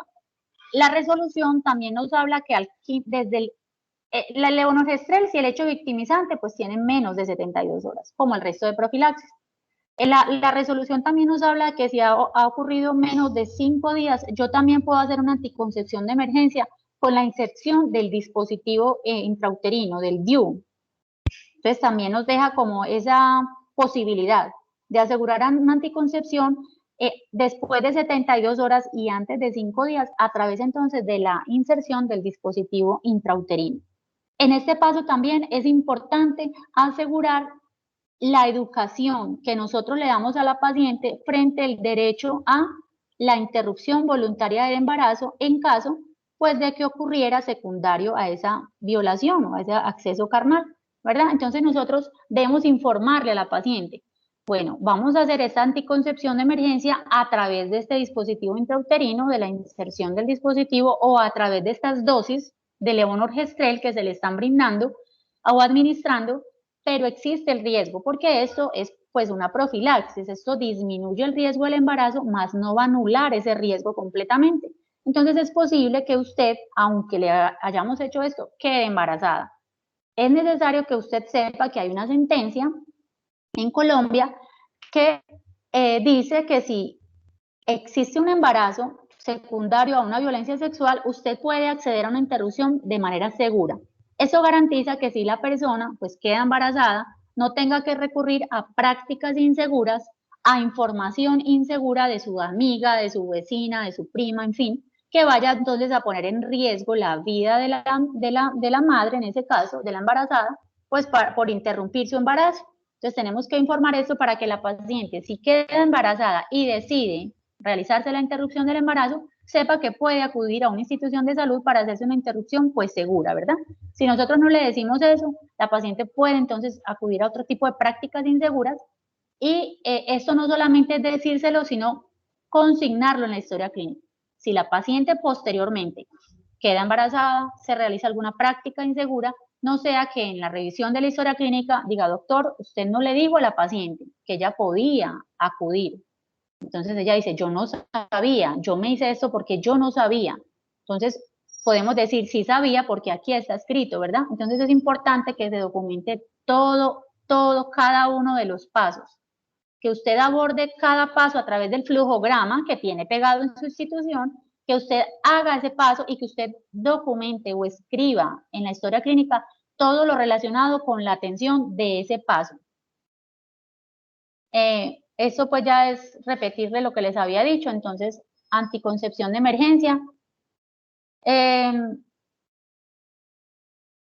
A ver, cuando la persona solicita la interrupción del embarazo, porque nosotros podemos estar abordando esa paciente en el momento en que sufrió la victimización, pero también la podemos estar abordando aquella paciente que viene a su consulta diciendo, doctor, yo sufrí una violación hace 3 meses, 2 meses, estoy embarazada y vengo a hacerme la interrupción voluntaria del embarazo. Usted tiene que ver si esa paciente ya fue valorada antes y ya se le fue realizado todas las acciones o si es la primera vez que ella está consultando, ¿sí? En cualquiera de los dos escenarios, con relación a la interrupción voluntaria del embarazo, pues los pacientes que lo solicitan, pues merecen el respeto, o sea, no vamos a hacer críticas o opiniones subjetivas, no. Así nosotros seamos como profesionales de salud en un momento dado objetores a este procedimiento, recordar pues que es una decisión de la paciente y que es un derecho, entonces siempre respetarle esa decisión, esa solicitud de la interrupción voluntaria del embarazo, brindarle pues un escenario de comprensión, ¿sí? Y también pues de confidencialidad, creerle a la paciente, ¿verdad? Creerle a la paciente lo que está narrando, no comenzar a hacer, pero ¿cómo así? Es que usted me está diciendo que la violación fue hace 3 meses y resulta que en esta ecografía obstétrica que usted tiene, la última, usted tiene 4 meses de embarazo, entonces este embarazo no es producto de esa violación porque las cuentas no me dan y usted no me está diciendo la verdad, usted está diciendo mentiras. O sea, nosotros tenemos que creerle, documentar en la historia clínica todo, todo tiene que quedar supremamente documentado y ya es otro sector de justicia el que mirará si realmente esto era o no era. Nosotros, como personal de salud, lo único que debemos hacer es asegurar que este hecho esté entonces, que esté, eh, perdón, se me olvidó la palabra, ya les voy a decir, que realmente la persona haya acudido a la policía a poder entonces hacer el informe pues de este caso. Yo ya les traigo una diapositiva más concreta sobre esta situación. Entonces, les decía que cuando el embarazo es producto de una conducta debidamente denunciada, que fue pues ahorita, perdón, la palabra que se me escapó, nosotros en salud lo único que necesitamos es que el hecho esté denunciado, o sea, para hacer una interrupción voluntaria del embarazo. El resto nos toca creer. Si la persona trae la denuncia de ese hecho, usted le da seguimiento a esa interrupción voluntaria del embarazo, ¿cierto? Entonces, esto es parte de la sentencia que nos habla pues del derecho a la interrupción voluntaria del embarazo por 3 causales, que son el riesgo para la salud y vida materna, el embarazo producto pues de una violencia sexual y la tercera pues es un defecto congénito, ¿verdad? Es el hallazgo o el diagnóstico de un defecto congénito incompatible con la vida. Son las 3 causales, ¿cierto? De las que nos habla la sentencia. Y pues obviamente retomamos el segundo, que es cuando el embarazo sea resultado de una conducta debidamente denunciada, constitutiva de acceso carnal o acto sexual sin consentimiento, ¿cierto? Entonces, eh, teniendo en cuenta esto, pues obviamente la paciente cumple el criterio por esa sentencia y puede entonces acceder a una interrupción voluntaria del embarazo. Hay que tener en cuenta pues como digamos un proceso, ¿verdad? La paciente va a solicitar el embarazo y hay que tener en cuenta pues un proceso, al solicitar, perdón, la interrupción voluntaria de su embarazo y hay que seguir como unos pasos, ¿verdad?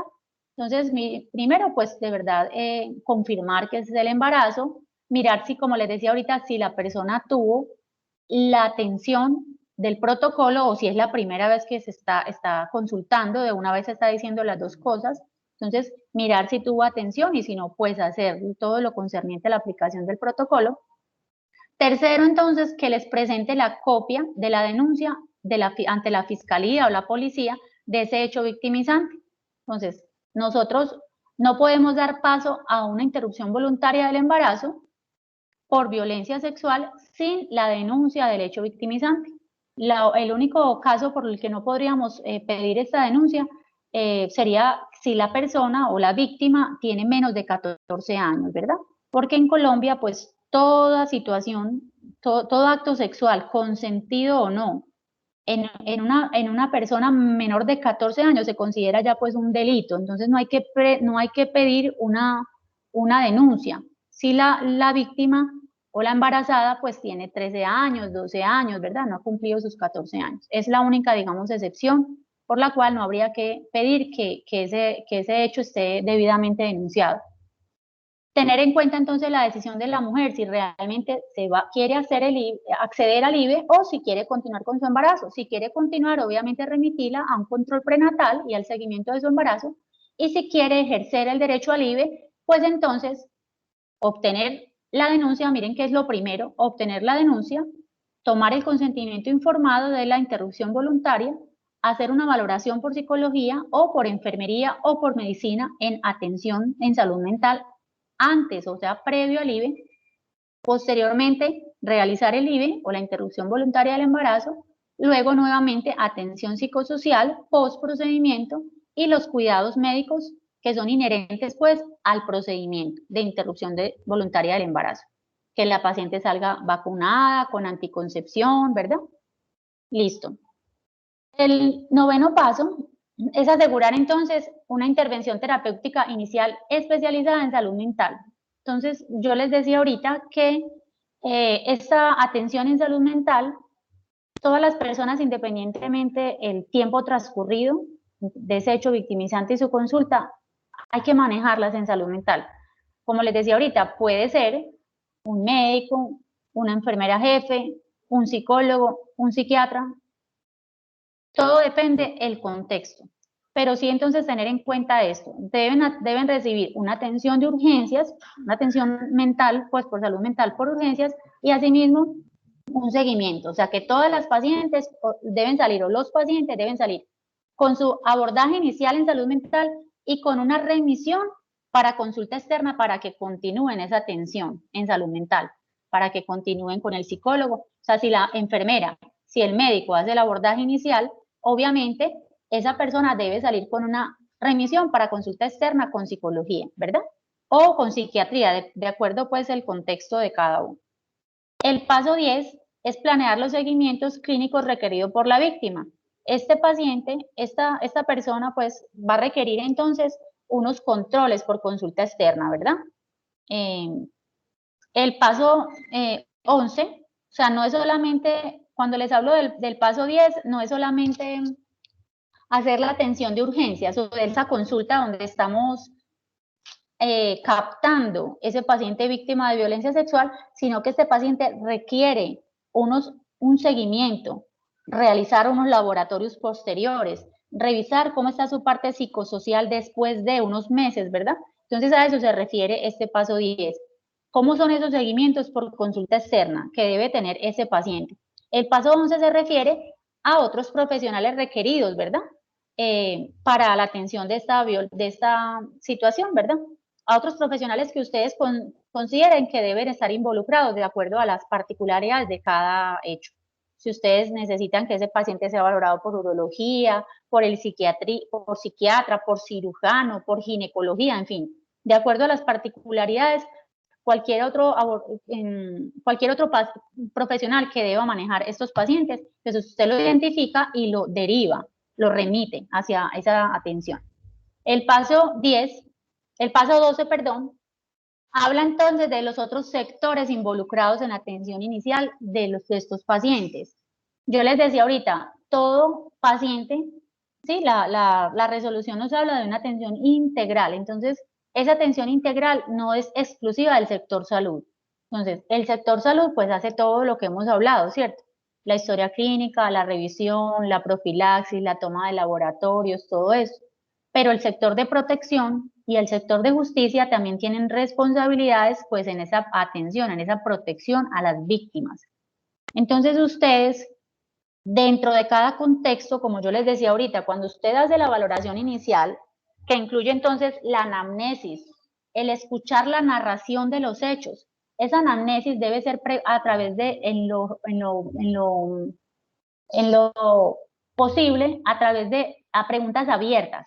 No le vamos a contestar, ¿la violaron? Sí o no. ¿Usted estaba sí o no? No. Es simplemente preguntas abiertas que la víctima narre todos los hechos. Y entonces usted, teniendo en cuenta toda la información de ese contexto, usted debe identificar qué sectores va a activar, ¿verdad? Entonces, el sector de protección está a cargo del Instituto Colombiano de Bienestar Familiar y para los menores de edad, niños y menores de edad o adolescentes, o menores de 18 años, y está a cargo de las comisarías para los adultos o los mayores de 18 años. Y en el sector de justicia nosotros podemos encontrar pues la fiscalía, la policía, ¿cierto? Las inspecciones. Entonces, ustedes, de acuerdo a esa narración, a ese contexto, ustedes determinan cuál de las rutas deben activar o si deben activar las dos rutas. Digamos que de manera general nosotros debemos pensar muy bien en quién fue el victimario y de acuerdo a ese victimario nosotros podemos saber. Entonces, si activamos, por ejemplo, si el victimario es un mayor de edad, yo siempre voy a tener en cuenta, victimario mayor de edad, siempre tengo que activar el sector de justicia, la fiscalía, la policía, las inspecciones, porque ese victimario es mayor de edad. Si el victimario es menor de edad, yo entonces tengo que activar la ruta de protección a través del Instituto Colombiano de Bienestar Familiar, pues recordando que es esta entidad, es el Instituto Colombiano, quien tiene la responsabilidad de ejercer el Código de Infancia y Adolescencia. Entonces, es algo clave que ustedes tengan en cuenta la edad del victimario. Mayor de edad, siempre activo justicia. Menor de edad, activo bienestar familiar. ¿Verdad? Además, nosotros además de eso, pues pues ayuda o clave que les doy para que de una vez vayan identificando cómo se activan los sectores, también tener en cuenta si ese mayor de edad, ese victimario mayor de edad, hace parte del núcleo familiar.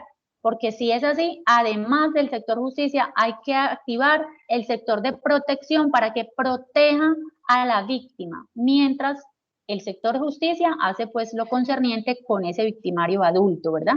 Entonces esto es fácil, pero realmente implica más tiempo para poder entonces tener, digamos, la experiencia y para poder tener entonces el conocimiento de qué ruta activo o si activo las dos rutas.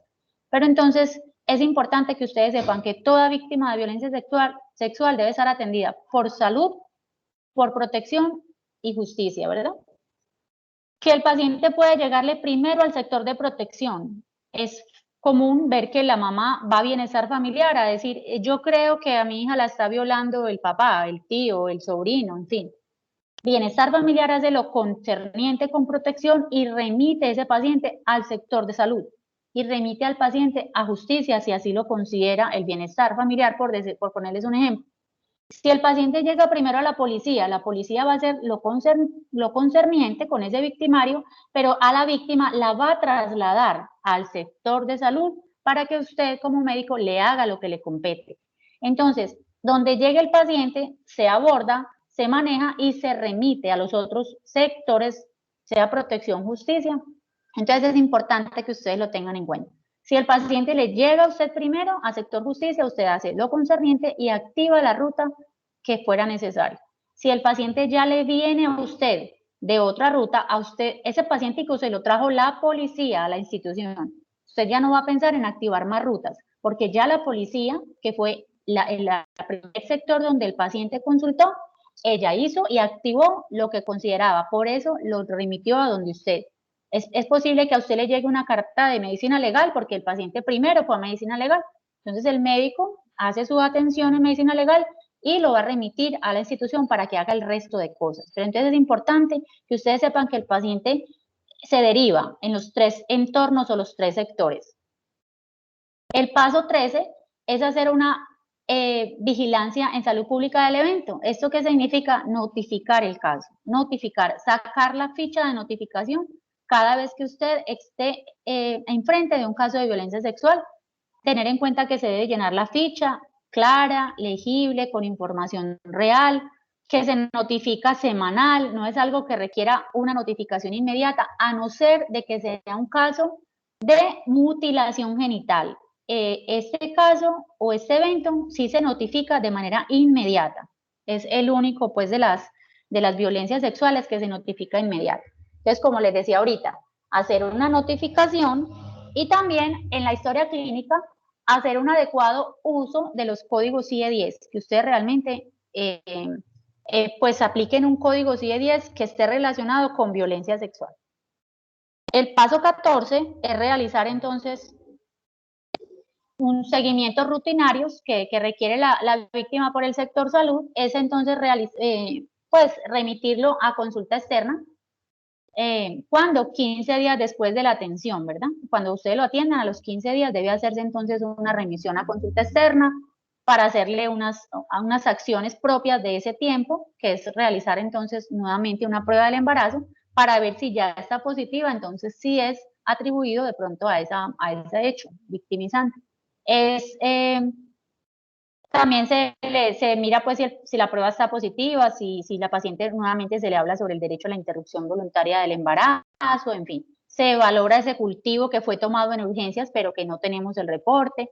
Luego se hace un control al mes, ¿sí? Luego se hace un control a los 3 meses. En todos los controles vamos a valorar toda esta parte psicosocial, ¿verdad?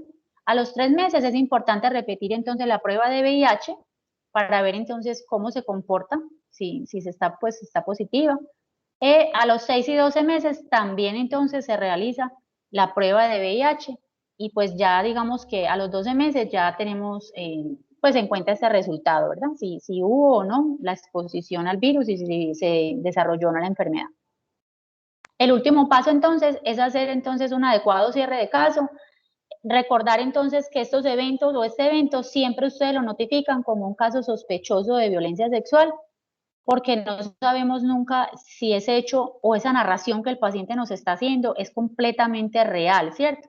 Entonces nosotros lo notificamos como un caso sospechoso de violencia sexual y los otros sectores son los que realmente ya a través de las pruebas forenses que ustedes tomaron, a través de la narración, de la historia clínica y todo, pues ellos definitivamente podrán decir si ese material, si ese ADN que se encontró en esas pruebas forenses que usted tomó, llámese saliva, semen, sangre, en fin, corresponde de verdad pues al victimario que la paciente está, digamos, diciendo, ¿verdad?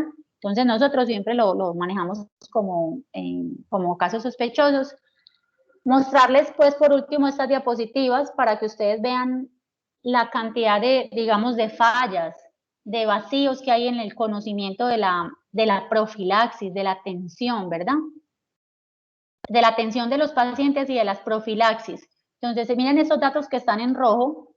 Estos datos son obtenidos teniendo en cuenta el número de casos a los que aplicaba la profilaxis. No es de pronto la totalidad de casos y los que recibieron profilaxis, sino que como totalidad se toma los pacientes que realmente debieron de haber recibido la profilaxis. Entonces, miremos en VIH 38.7, ¿verdad? Miren el letrero de la tabla, es proporción de atenciones en salud realizadas hasta el último periodo del año 2020. Entonces, de los que debieron de haber recibido la profilaxis de VIH completa, ¿quién la recibió? Porque si mandan solamente la mibudina, acidobudina, no mandan las otras, pues esa profilaxis no sirvió. Si la mandaron por 3 días y no por 28 días, pues esa profilaxis no sirvió. Entonces, estos datos son el porcentaje de pacientes que recibieron efectivamente la profilaxis, ¿verdad? 38.7, para hepatitis B 31.5, otras profilaxis 33.4, anticoncepción de emergencia 38.6. En salud mental, un 75% recibió salud mental, un 60% fue derivado a los otros sectores de protección y de justicia. Entonces, miren que realmente en el uso adecuado de la profilaxis para ITS, embarazos y todo, hay realmente pues una falla importante y pues una necesidad asimismo de conocer esto y poder ser adherentes pues a la guía, a la resolución, al protocolo. Entonces, bueno, esto era de pronto todo por hoy, pues es un tema muy extenso, es simplemente como una abrebocas de una manera muy general, pero pues realmente sobre este tema se puede hablar muchísimo más. Entonces, le doy la palabra pues a la persona que está direccionando la reunión por si tienen algunas preguntas, algún comentario, alguna inquietud. Bueno, de verdad que muchísimas gracias, profe, por esta charla. No sé si alguien de pronto tenga alguna duda, puede levantar la mano o escribirla por el chat. E igualmente les acabo de enviar el formulario que les pido por favor que lo llenen. Esto nos sirve mucho a nosotros también para evaluarnos. Y como les dije, por ahí les estaremos enviando también un obsequio que les vamos a hacer por la asociación. Entonces, de pronto alguno tiene alguna duda.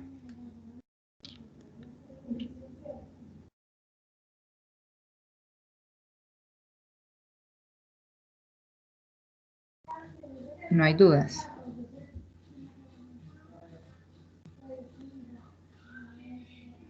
Bueno, Sí, entonces, buenas ahora. noches. Qué pena, es que no podía activar el micrófono.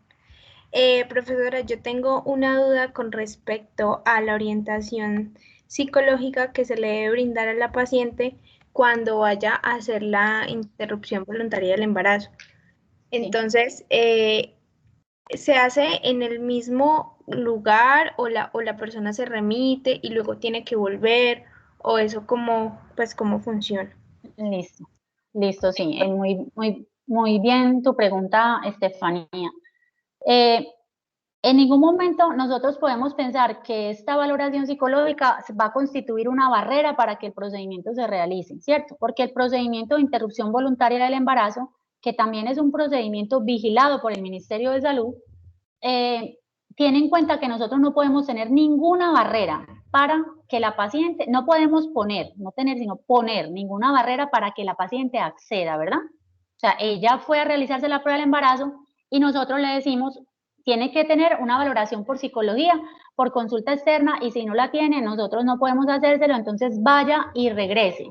Eso no puede ocurrir, porque en ese momento, en ese tiempo que transcurre en que la paciente logre su consulta, nosotros conocemos perfectamente la oportunidad de las consultas en nuestro país. Entonces ese paciente puede tener, por decirles algo, una edad gestacional y mientras acude, mientras la valora la psicóloga, regresa, puede tener una edad gestacional avanzada que puede complicar un poquito más la interrupción del embarazo, porque recuerden que de determinado momento, de menos de 22 semanas, se hace un tipo de procedimiento. Después de 22 semanas de embarazo se hace, por ejemplo, un feticidio, ¿verdad? Debe primero, pues, digamos, quitarle la vida al feto intrauterinamente y luego, pues, hacerla, favorecer, ¿cierto? El parto, por decirlo así, o la salida de ese mortinato, de ese bebé ya muerto. Y antes de 22 semanas, ese feto puede salir con vida al exterior antes. Entonces, en ese momento, el mandar a una paciente a dar vueltas por todas partes puede pasar que pasen muchos meses, la paciente tenga 22 semanas, haya necesidad de hacer un mortinato y puede constituirse en una dificultad para hacer la interrupción porque en muchas partes no hay el profesional idóneo para hacer primero el feticidio y luego. Entonces, de ninguna manera esto va a constituirse una barrera. Yo no voy a mandar a la paciente a que vaya y vuelva, pero debo tener en cuenta que esa paciente debe tener una atención psicológica pre-procedimiento. Entonces, vuelvo y le repito, de acuerdo al recurso humano de la institución donde usted labore, lo puede hacer la enfermera, lo puede hacer el médico. Si cuenta con psicólogo en la institución, se lo puedes pedir. Si la paciente ya viene con su valoración, porque de pronto inició la interrupción voluntaria, la solicitud de interrupción voluntaria del embarazo por consulta externa, y te puede llegar ya con la valoración de psicología. Entonces, es importante tener en cuenta que hay que hacer una atención pre-procedimiento, pero no, esa atención no puede constituirse una barrera para regresar a la paciente y solicitarla, pues solicitar que venga después de. Listo. No sé si respondí tu inquietud.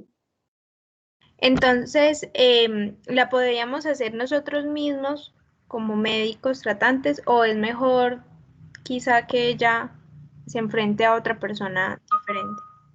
No, la pueden hacer ustedes. El médico Ah, general tiene la competencia para hacer un abordaje inicial en salud mental, ¿verdad? Igual una enfermera jefe también, debidamente entrenados en el tema. No es que la enfermera no tenga ni idea qué es la interrupción voluntaria del embarazo o que el médico tampoco sepa mucho de interrupción voluntaria del embarazo, porque realmente esto también es un tema que hay que aprender, ¿verdad? No es solamente pensar en que son las tres causales y no, es que pensar que la primera causal tiene una cantidad de situaciones que ya tienen, digamos, algo complejo, o sea, tenemos que conocer como médicos o enfermeras qué es la interrupción voluntaria del embarazo y todo lo que está pues inmerso en ese procedimiento para poder entonces hacer una atención a ese paciente. Pero la enfermera o el médico lo puede hacer, esto no se puede constituir una barrera para no hacer el procedimiento, listo, pero hay que tener en cuenta, no es que yo voy a hacer el procedimiento sin detenerme a hacer una valoración inicial de la salud mental de ese paciente antes del procedimiento, porque recuerden que es un procedimiento, digamos, agresivo psicológicamente, ¿verdad? Invasivo físicamente, donde puede haber unas consecuencias del procedimiento, aunque esté hecho de manera segura, aunque esté hecho de manera segura. Cualquier situación, cualquier acto en salud, procedimiento implica un riesgo, son riesgos inherentes, que aunque todo se haga seguro, puede pasar. El paciente tiene que estar seguro de lo que está haciendo, de que es algo definitivo, para entonces luego poder acceder al procedimiento como tal. Listo, profe, muchas gracias.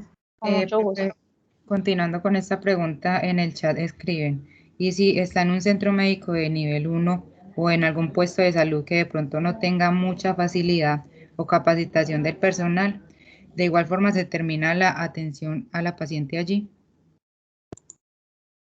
Bueno, en este caso, a ver, si estamos en un nivel 1 o en un nivel de complejidad baja, pues obviamente no va a ser el nivel de complejidad donde vamos a realizar el procedimiento. El médico de ahí está en la capacidad y en la responsabilidad, pues, de ofrecer toda la información, ¿cierto? En ese momento, él podría decir, es necesario que a usted lo valore psicología, ya la valoró psicología, ya puede hacer remisiones de acuerdo al contexto. Una paciente no va a ir a practicarse o a solicitar una interrupción voluntaria del embarazo en un nivel 1 o en un puesto de salud, porque ahí solamente pues vamos a tener ese recurso, no va a haber ginecología. Recuerden entonces que este procedimiento es de un ginecólogo y yo en un nivel 1 no voy a encontrar un ginecólogo, porque en un nivel 1 no debe haber ginecólogo, ¿verdad? Eso es algo propio pues de la complejidad media, es una institución de segundo nivel. Entonces, en esos contextos de primer nivel, yo sí puedo encontrar la paciente que venga a decirme, doctor, yo fui violada, doctor, yo vengo a solicitar una interrupción voluntaria del embarazo por una violación hace tal, pero ahí no se va a hacer el procedimiento. Entonces, ahí se va a hacer toda esta parte de educación, de la valoración, de la atención que el médico y la remisión a un segundo nivel de complejidad para entonces practicarle el procedimiento. Listo, y por aquí hay otra pregunta que dice, si se le hace una prueba de VIH y sale negativa, ¿aún se procede con la profilaxis? Claro que sí. Recuerden que yo les decía ahorita, la profilaxis es para evitar. A ver, si yo hago una prueba de embarazo de VIH y me sale, perdón, yo hago una prueba de VIH y me sale negativa, ¿qué me lleva a pensar eso? Que el paciente antes de la violación, del acceso carnal, no tenía VIH. O sea que ese paciente está en riesgo, por ese hecho victimizante, está en riesgo de contraer el VIH. Entonces yo le voy a dar profilaxis para que no le dé el VIH. Es que si el paciente me sale positivo, yo no le voy a dar profilaxis. ¿Para qué le voy a dar profilaxis si ya tiene la enfermedad? Yo le voy a dar tratamiento. Si yo tengo un paciente que me está diciendo que tiene una violación, que tuvo una violación ayer o antier, recordemos pues que estamos en un escenario menor a 72 horas, yo practico la prueba de VIH y me sale positiva, no fue secundario a ese contacto sexual que tuvo, a ese riesgo biológico que tuvo, porque recuerden la ventana pues del virus y que eso, si un paciente está positivo diciendo que tiene 3 días máximo de tener una violación, ese VIH no fue producto de esa violación. O sea que en ese caso yo ya para qué le voy a dar profilaxis si ya tiene VIH. Yo lo que tengo que hacer es una valoración y una remisión para iniciar tratamiento para ese VIH que el paciente tenía antes de la violación. Profilaxis es cuando el paciente no tiene nada y yo indico profilaxis, pero si el paciente tiene una sífilis, ¿yo para qué le voy a poner profilaxis para sífilis? Si tiene sífilis, yo lo que voy a hacer es tratarle la sífilis, ya, con la penicilina benzatínica, que es el medicamento de elección para el tratamiento de la sífilis. Yo no le voy a poner profilaxis. ¿Sí me explico? Entonces, tenemos que pensar que la profilaxis es aquel paciente que yo le voy a evitar el riesgo de enfermarse, o sea, que yo lo tengo negativo y voy a evitar el riesgo de enfermarse. Si en ese hallazgo de cualquiera de esos, el compañero me pregunta solo por VIH, pero yo puedo darme cuenta que tiene la hepatitis B, ya tiene la enfermedad, ya yo le voy a tratar la hepatitis B, yo ya voy a hacer las remisiones para tratarle la hepatitis B, determinar si era una hepatitis B aguda, crónica, si está sin clasificar, o sea, porque tiene hepatitis B, yo ya no lo voy a vacunar ni le voy a poner gamaglobulina porque ya tiene la hepatitis B, ¿sí? No sé si está clara, pues si respondí la pregunta del compañero. Sí, por acá dijeron que muchas gracias. Bueno, ¿hay alguna otra pregunta?